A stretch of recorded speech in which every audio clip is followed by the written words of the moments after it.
السلام علیکم ورحمۃ اللہ وبرکاتہ۔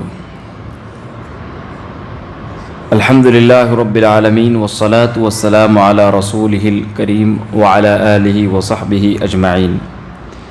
عن ابی ہریرہ رضی اللہ عنہ عن النبی صلی اللہ علیہ وسلم قال اجتنبوا السبع الموبقات قالوا یا رسول اللہ وما ہن قال الشرک باللہ والسحر وقتل النفس التي حرم الله إلا بالحق وأكل الربا وأكل مال اليتيم والتولي يوم الزحف وقذف المحصنات الغافلات المؤمنات۔ رواہ البخاری مسلم۔ صحیح بخاری اور صحیح مسلم کی روایت ہے۔ راوی حدیث ابو ہریرہ رضی اللہ تعالی عنہ ہیں۔ بیان فرماتے ہیں رسول اکرم صلی اللہ علیہ وسلم نے ارشاد فرمایا کہ 7 ہلاک کر دینے والی گناہوں سے بچو۔ صحابہ کرام نے پوچھا کہ اللہ کے نبی صلی اللہ علیہ وسلم یہ 7 ہلاک کر دینے والے گناہ کیا ہیں؟ آپ صلی اللہ علیہ وسلم نے فرمایا الشرک باللہ، اللہ رب العالمین کے ساتھ کسی اور کو شریک ٹھہرانا، والسحر، جادو سیکھنا سکھانا، وقتل النفس التي حرم اللہ الا بالحق، اللہ رب العالمین نے جس جان کو قتل کرنا حرام کر دیا ہے اس جان کو قتل کرنا، سود کھانا، یتیم کا مال کھانا، جنگ کے دن پیٹھ دکھا کر بھاگ کھڑے ہونا، بھولی بھالی پاک باز مومنہ عورتوں پر جھوٹا الزام لگانا، یہ 7 عظیم ترین گناہ ہے۔ یہ حدیث صحیح بخاری صحیح مسلم دونوں کی روایت کے اندر موجود ہے۔ اس حدیث کے اندر اللہ کے نبی صلی اللہ علیہ وسلم نے اس بات کو بیان فرمایا کہ 7 ہلاک کر دینے والی گناہ کیا ہے۔ یہ ہلاک کر دینے والی یہ معمولی مت سمجھیے،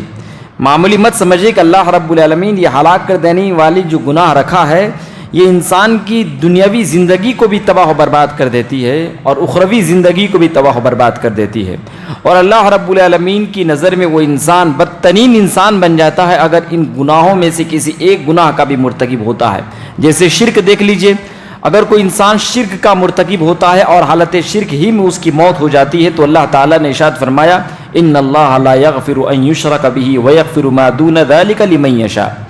شرک کو اللہ تعالیٰ کبھی معاف نہیں فرمائے گا۔ شرک کے علاوہ جتنے سارے گناہ ہیں سارے گناہوں کو اللہ معاف کر سکتا ہے۔ اللہ تعالیٰ نے بیان فرما دیا، موت ہو گئی، شرک اب معافی نہیں۔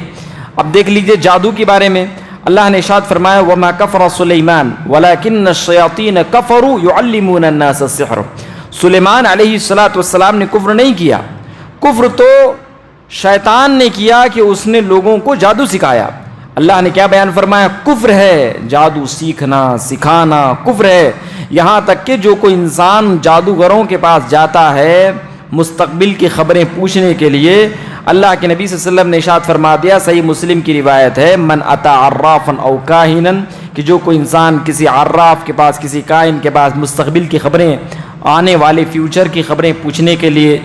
چلا جاتا ہے تو اللہ رب العالمین اس کے 40 رات کے نمازوں کو قبول نہیں فرماتا۔ اسی طریقے سے جان کو قتل کرنے کے بارے میں دیکھ لیجئے، مثال کے طور پر اللہ رب العالمین نے کسی بھی مومن کے جان کو قتل کرنا حرام قرار دیا ہے۔ اب کوئی انسان کسی مومن کے جان کو قتل کر دیتا ہے، کسی مومن کو قتل کر دیتا ہے، اللہ نے ارشاد فرمایا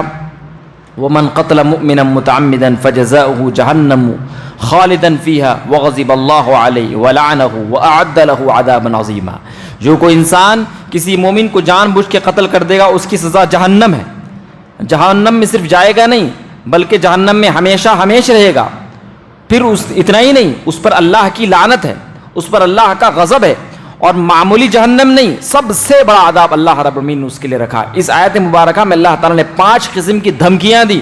ان لوگوں کو جو کسی مومن کو جان بوجھ کے قتل کر دیتے ہیں۔ اسی طریقے سے اللہ کے نبی صلی اللہ علیہ وسلم نے جو 4تھا گناہ ارشاد فرمایا وَأَكْلُ الرِّبَا، سود کھانا۔ سود کھانا بھی ایسا گناہ ہے جو انسان کی دنیاوی اور اخروی دونوں زندگی کو تباہ و برباد کر دیتی ہے۔ اللہ کے نبی صلی اللہ علیہ وسلم نے لعنت فرمائے، اللہ کے نبی صلی اللہ علیہ وسلم لعنت ہے اس انسان پر جو سود کھاتا ہے، سود کھلاتا ہے، وشاہدی یا سود پر گواہ بنتا ہے، ان سب پر اللہ کی لعنت ہے۔ اللہ اکبر، سوچئے، اور سود کھانا اتنا بڑا گناہ ہے، اللہ کے نبی نے ارشاد فرمایا الربا 72 بابا ادناها مثل اتيان الرجل امہ۔ سود کے 72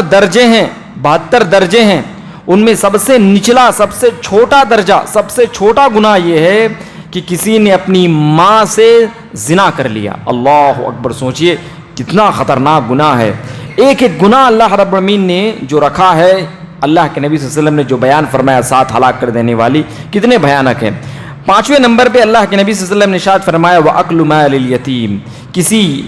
یتیم کے مال کو کھا لینا۔ یتیم کے مال کو کھا لینا بھی عظیم گناہ ہے، اتنا عظیم گناہ ہے کہ اللہ تعالیٰ نے قرآن مجید کے اندر ارشاد فرمایا ان الذین یأکلون اموال الیتامی ظلما انما یأکلون فی بطونہم نارا، کہ جو لوگ یتیم کے مال کو ناجائز طریقے سے کھا لیتے ہیں دراصل وہ اپنے پیٹ میں آگ بھر رہے ہیں۔ اور اللہ کے نبی صلی اللہ علیہ وسلم نے اسی آیت کریمہ کی تفسیر میں اس بات کو بیان فرمایا کہ کل جب قیامت کے دن جب لوگوں کو قبر سے اٹھایا جائے گا تو وہ ان لوگوں کو بڑی آسانی سے پہچان لیا جائے گا جو لوگ یتیم کا مال دنیا کے اندر کھایا کرتے تھے، ان کے منہ سے آگ نکل رہا ہوگا، ان کے پیٹ آگ سے بھرے ہوئے ہوں گے۔ اللہ اکبر، اللہ رب العالمین گویا کہ ان لوگوں کو موت کے بعد ہی عذاب دینا شروع کر دیتا ہے، اور ظلم کا بدلہ تو اللہ کے نبی صلی اللہ علیہ وسلم نے بیان فرمایا کہ دنیا کے اندر ہی اس کا انجام اللہ رب العالمین دکھا دیتا ہے۔ اسی طریقے سے 6واں گناہ جو اللہ کے نبی صلی اللہ علیہ وسلم نے ارشاد فرمایا وَالتَّوَلِّ يَوْمَ الزَّحْفِ، جنگ کے میدان سے بھاگ جانا ہے، جنگ کے میدان سے بھاگ جانا ہے۔ آج کافروں کے ساتھ مدبھیڑ ہونے والی ہے، گاؤں چھوڑ کے کوئی آدمی فرار ہو گیا، مسلمانوں کے ساتھ اور کافروں کے ساتھ مدبھیڑ ہونے والی ہے، معاملہ بالکل طے ہے، لہذا آدمی کیا ہے گاؤں چھوڑ کر کے بھاگ گیا، میدان جنگ چھوڑ کر کے بھاگ گیا، اللہ کے نبی صلی اللہ علیہ وسلم نے بیان فرما دیا کہ اس کا ٹھکانہ جہنم ہے۔ اللہ رب العالمین نے سورہ انفال کے اندر ارشاد فرمایا اگر کوئی آدمی پیترا بدلنے کے لیے جنگ سے بھاگا یا اپنی بڑی جماعت سے ملنے کے لیے جنگ سے بھاگا تو اس کے لیے ٹھیک ہے، ورنہ وَمَأْوَاهُ جہنم، اللہ نے ارشاد فرمایا وہ اللہ کی غضب کے ساتھ کہیں بھی جائے گا تو اللہ کی غضب کو لے کر جائے گا اور اس کا ٹھکانہ جہنم ہے، وَبِئْسَ الْمَصِيرُ، اور جہنم بہت برا ٹھکانہ ہے۔ تو سورہ انفال میں اللہ تعالیٰ نے اس بات کو بیان فرما دیا کہ اگر کوئی انسان جنگ کی میدان سے بھاگے گا تو وہ اللہ کی غضب کے ساتھ لوٹے گا، اور اسی کے ساتھ ساتھ اس کی موت ہوگی تو اللہ رب العالمین نے اس کے لیے جہنم کا عذاب تیار کر رکھا۔ یہی وجہ ہے کہ عبداللہ بن عمر رضی اللہ تعالیٰ جب جنگ کے میدان سے بھاگ کر اللہ کے نبی صلی اللہ علیہ وسلم کے پاس آئے تو کہا کہ اللہ کے نبی صلی اللہ علیہ وسلم کیا ہمارے لیے گناہوں کی معافی ہے یا نہیں ہے؟ اگر معافی نہیں تو میں کسی ویران جنگل کی جانب نکل جاؤں گا، وہیں پر پوری زندگی گزار دوں گا۔ اللہ کے نبی صلی اللہ علیہ وسلم نے ارشاد فرمایا کہ دیکھو اللہ تعالیٰ نے جو بیان فرمایا ہے کہ تم بڑی جماعت کے پاس بھاگ رہے ہو تو تم